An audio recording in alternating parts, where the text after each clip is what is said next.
영적인 예배는 원래 항상 서로 간에 평화를 전하는 인사를 하게 되어 있습니다.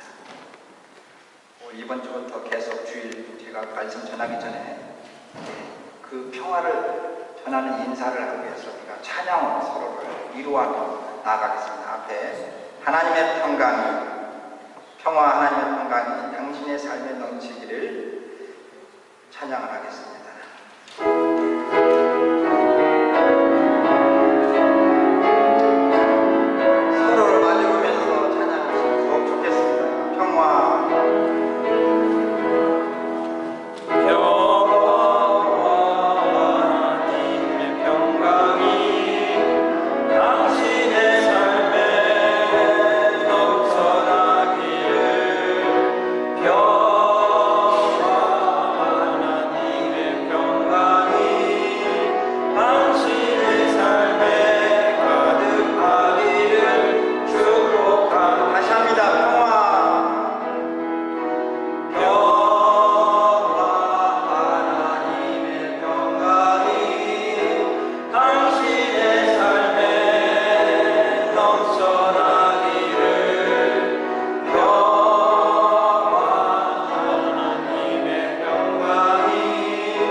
사랑하는 성도 여러분, 한 주간도 주님의 평안이 여러분을 인도하셨습니까? 이제 저는 이번 주, 다음 주, 7월 마지막 주 3번에 걸쳐서 우리의 비전을 가지고 말씀을 전하려고 합니다. 우리 말씀을 듣기 전에 우리 주부를 보고 가운데 면에 있는 교회 비전 우리 함께 외치겠습니다. 이것은 계속 반복이 돼야 되고 이것이 내 몸에 배어야 되고 내 삶에서 나올 수 있는 힘이 될 때 능력이 발휘되는 건 줄 믿습니다. 자, 읽습니다. 시작! 주님의 마음을 품고 세상의 빛과 소금으로 사는 생명의 공동체. 그렇습니다. 우리의 비전은 주님의 마음을 품는 겁니다. 주님의 마음을 가지고 세상의 빛과 소금으로 살아가는 것이고 그것이 우리의 안에서 생명력이 있는 모습으로 나타내야 되는 것입니다. 그래서 바로 여러분들이 읽고 또 제가 설명하는 것처럼 이 비전은 3가지 부분으로 나눠져 있어요. 첫 번째는 주님의 마음입니다. 두 번째는 세상의 빛과 소금입니다. 세 번째는 생명의 공동체입니다. 여기서 가장 큰 틀은 생명의 공동체입니다. 그 이유는 우리는 어디에 있습니까? 나 혼자 외딴 곳에 있습니까? 오늘 또 주일 앞에서 가정에 대해서 잠깐 이야기했습니다만 우리는 혼자 사는 것이 아니라 함께 사는 거예요. 다시 말하면 공동체에 살고 있어요. 영원한 생명의 소망을 두고 살아갑니다. 이 세상에서 믿음으로 영원한 생명을 전하며 사는 그리스도의 머리를 중심으로 하여 모인 곳이 우리의 공동체입니다. 이를 위해 갖춰야 할 가장 기본이 되는 것은 주님의 마음을 품는 것이라고 생각합니다. 빌보서 2장 5절에서 너희는 이 마음을 품으라. 곧 그리스도 예수의 마음이라. 사랑하는 여러분, 그리스도의 마음은 무엇입니까? 어떻게 하는 것이 그리스도의 마음을 품고 살아가는 것이라고 말할 수 있겠습니까? 삶에는 개인적인 삶과 공동체적인 삶이 있습니다. 이 두 개의 삶은 결코 분리될 수가 없습니다. 따로 사는 존재가 아닌 함께 더불어 살아가는 존재이기 때문에 그렇습니다. 이를 위해 내 개인의 삶과 우리가 함께 속해 있고 함께 어울려 사는 이 공동체가 잘 조화가 되어야 되는 것이죠. 불행하게도 오늘날 삶은 복잡해지고 있습니다. 거대화되고 있습니다. 그런데 이 개인적인 삶과 공동체의 삶이 조화가 되지 못하고 계속해서 불협화음이 일어나고 있습니다. 그래서 나이를 불문하고 조화가 깨진 사람들이 얼마나 많이 이 정신과 치료를 받고 있는지 정말 헤아리기 어렵습니다. 심지어는 그것도 견디다 못해서 불행하게도 스스로 내던지는 사람도 있죠. 그래서 한국에 있는 그 유명한 다리가 있습니다. 서울 한강에 있는 다리 중에 무슨 다리가 있냐면 마포대교가 있어요. 이 마포대교에서 하도 사람들이 많이 떨어져서 자살하려고 보니까 이제는 거기다가 펜스를 치면서 거기다 문구를 썼어요. 아주 감동되는 말이에요. 지금 이 순간 누군가 여러분을 기다리고 있습니다. 희망을 가지세요. 그런 소망을 갖는 문구들을 양옆으로 다 써놨어요. 얼마나 오죽했습니까? 이러한 균형이 깨진 구조화에서 아름다운 균형을 이루는 조화로운 모습으로 바꾸기 위해서는 무엇보다도 교회 공동체가 건강해야 되는 것입니다.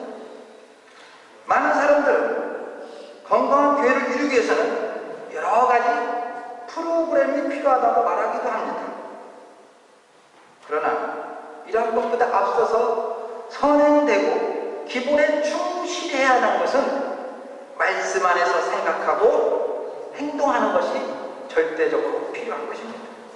바로 이것은 그리스도의 마음으로 살아가는 것이라고 말할 수 있습니다. 베드로전서 5장 8절에서 9절 말씀에 이렇게 말하고 있죠. 정신을 차리고 깨어 있으십시오. 여러분의 원수 악마가 우는 사자같이 삼킬 자를 두루 찾아다닙니다. 믿음에 굳게 서서 악마를 맞서 싸우십시오. 여러분도 아는 대로 세상에 있는 여러분의 형제 자매들도 다 같은 고난을 겪고 있습니다. 이 말씀처럼 주님의 마음을 품지 않는 사람이 있기에 주님 마음을 품지 못한 결과들이 내 안에서 우리들의 공동체 속에서 우는 사슴을 달려드는 원수 악마에게 자꾸만 넘어지고 깨지는 일들이 빈번하게 일어나고 있는 것이 우리들의 삶의 현실입니다. 그렇다면 주님의 마음을 품고 살기 위해서는 개인적으로 할 수 있는 것이 무엇이 있겠습니까? 이것은 주님이 어떻게 세상에 오신 어떤 모습을 우리에게 보이셨는지를 묻는 것이라고 말할 수 있습니다. 다시 말하면, 쉽게 말하면 우리가 믿는 예수님은 누구인가? 이것을 아는 것이 중요하다는 거예요. 여러분이 믿는 예수님을 어떻게 자랑하고 다니십니까? 어떻게 말할 수 있습니까? 하나님의 형상을 잃어버린 인간의 본성은 죄의 본성을 가지고 있습니다. 죄의 시작은 욕심에서 출발합니다.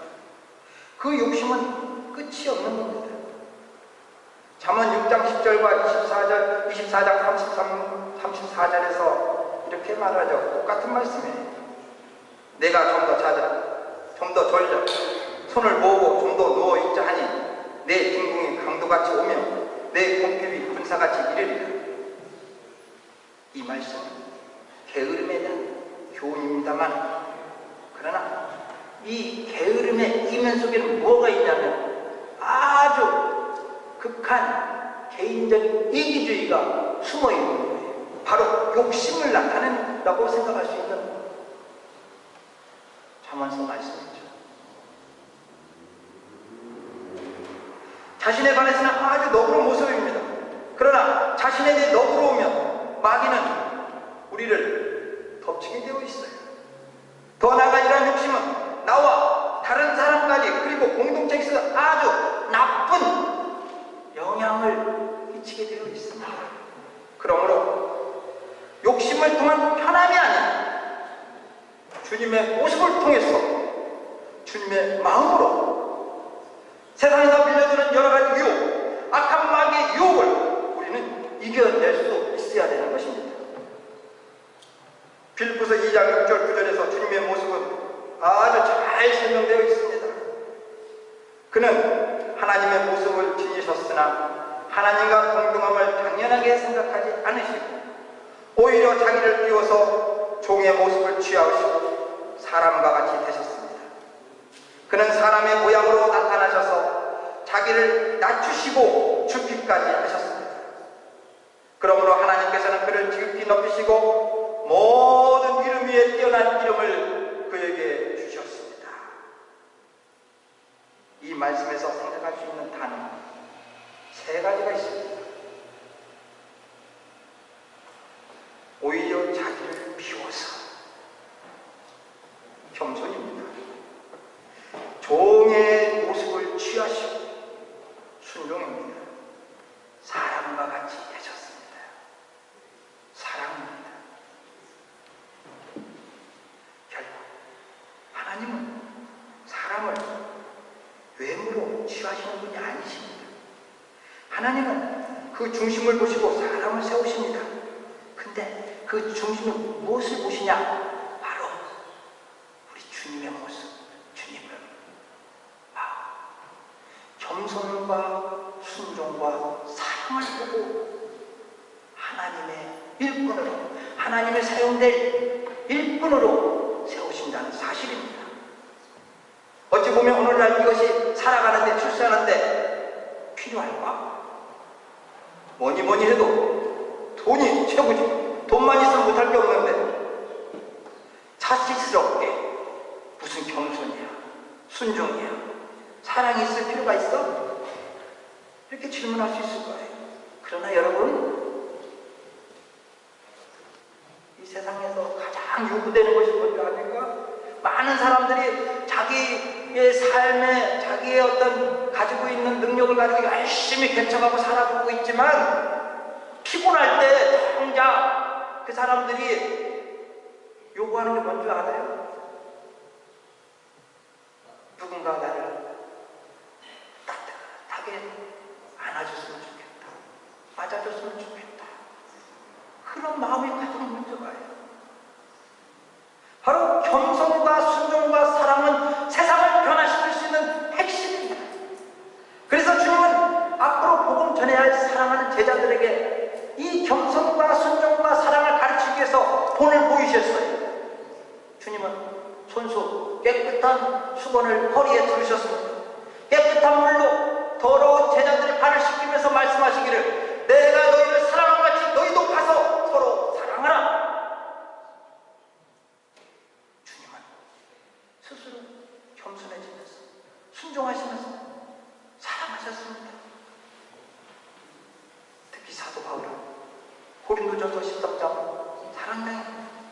이 사랑에 대해서 말하면서 사랑이 없으면 아무것도 아니다, 허구에 매하시는 분이다, 유익이 없다라고 말하면서 서로 사랑해야 한다고 그 한 장을 통해서 사도 바울은 간절히 외쳤던 것이죠. 베드로 사도는 베드로전서 4장 8절에서 사랑에 대해서 이렇게 말했어요. 사랑은 허다한 죄를 덮느니라. 심지어 사랑으로 행하지 않는 것의 출발은 하나님께 속한 것도 아니고 하나님으로부터 나온 것도 아니라고 말하고 있습니다. 그렇습니다. 오늘 우리에게 필요한 것은 주님의 이러한 모습, 마음인 것입니다. 이러한 가르침에 따라 살아가는 저와 여러분 되기를 주님의 이름으로 축복드립니다. 두 번째로, 주님의 마음으로 살아가는 공동체입니다. 주님이 보여주셨던 겸손과 순종과 사랑이 내 안에, 다시 말하면 개인적으로 채워졌다면 그것을 자기 혼자만 갖고 있으면 아무런 효과가 없어요.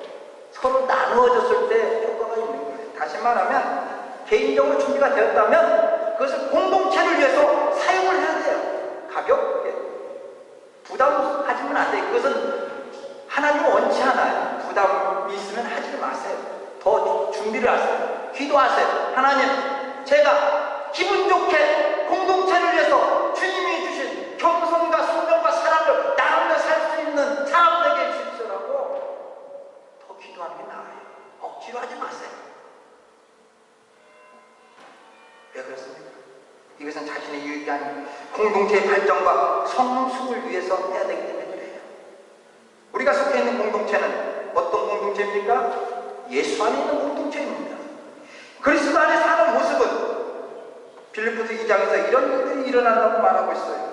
서로 격려하는 일, 사랑하는 일, 위로하는 일, 성령의 역사가 일어나는 일, 서로 어울리는 일, 서로 돕는 일. 우리 공동체가 지금 이런 일을 해야 되고 하고 있는 모습이 나타나야 되는 거예요. 서로 격려하는 거 아까워지 마십시오. 아무리 서로 이 원수 같은 생각이 들지라도 주님의 마음 먼저 손 내미십시오. 대접받고 싶으면 대접하라. 비난받기 싫으면 비난하지 말라. 먼저. 그와 같이 우리가 서로 격려하는 거 부지런히 해요. 사랑하는 거 부지런히 해요. 위로하는 거, 성령의 역사가 끊임없이 일어나도록 우리는 기도의 자리에 있어야 돼요. 서로 어울려서 서로 돕는 일. 이것이 계속 진행되어 왔고 앞으로도 될 거예요. 이것이 핵심이에요. 우리 교회가 해야 될 일들의 핵심이에요. 이거 전부예요. 교회가 해야 돼요. 이것이 온전히 잘 진행됐을 때 우리의 공동체는 성숙해지고 발전되고 수준이 높아지고 더 나아가서는 이 근동에 있는 한인 디아스포라들이 우리를 향해 이제는 함께하기를 원해서 스스로 그 발걸음을 돌리게 되어 있어요. 또 더 나아가서 우리 독립교회와도 서슴없이 문화적인 것들 잘 융합될 수 있는 거예요. 예수 안에서 능치 못할 일이 없는 줄 믿습니다. 예수 이름으로 예수 마음으로 하는데 그 어떤 사탄 마귀도 틈 못한 틈이 없죠.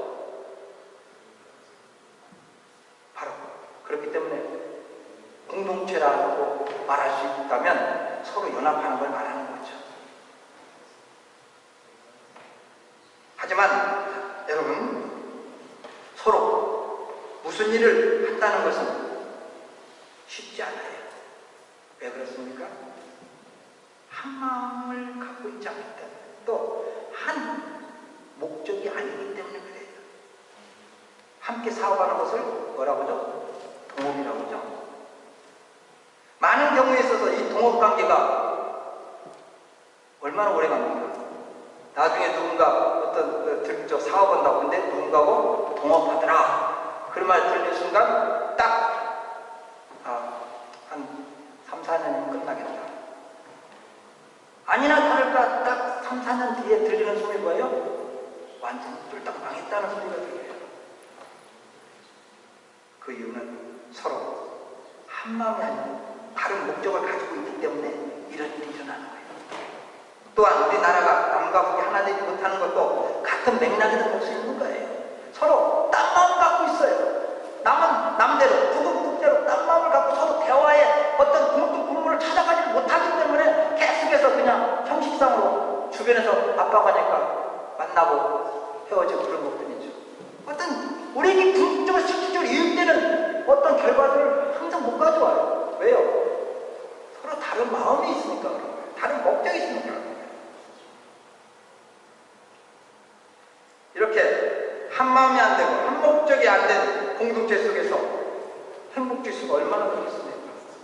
그게 높지 않아요. 그래서 우리나라 이렇게 통계낸 거 보면 행복 지수가 그리 높지 않아요. 행복하지 않다고 해요, 사람들이. 그냥 마지못해서 한다고 해요. 사도 바울은 서로 연합하는 일에 있어 2절에서 이렇게 말을 합니다. 여러분은 같은 생각을 품고 같은 사랑을 가지고 뜻을 합하여 한 마음이 되라고 말했습니다. 그러면서 같은 마음, 같은 뜻, 또 뜻을 합하는 이 한 마음을 가지면서 가장 경계될 것은 절대로 서로 간에 경쟁이나 허영심을 하지 말라고 했어요. 오늘날 사회는 경쟁사회입니다. 경쟁에서 밀리면 다시 일어서기 쉽지 않습니다. 이러한 분위기 때문에 사람들이나 공동체는 항상 어떤 식이에요? 사무적이에요. 다른 곳을 살펴볼 여유가 없어요. 그러다 보니 살기는 좋아졌는데 가난에 시달린 사람은 점점 늘어가고 있어요. 이러한 것을 변화시키고 바꿔나가야 되는데 누가 해야 됩니까? 바로 주님의 마음으로 살아가는 사람들, 주님의 마음으로 모여있는 교회 공동체가 이러한 일들을 해야 되는 거예요. 그래서 사도 바울은 4절에서 말하기를 여러분은 자기 일만 돌보지 말고 서로 다른 사람들의 일도 돌보아 주십시오.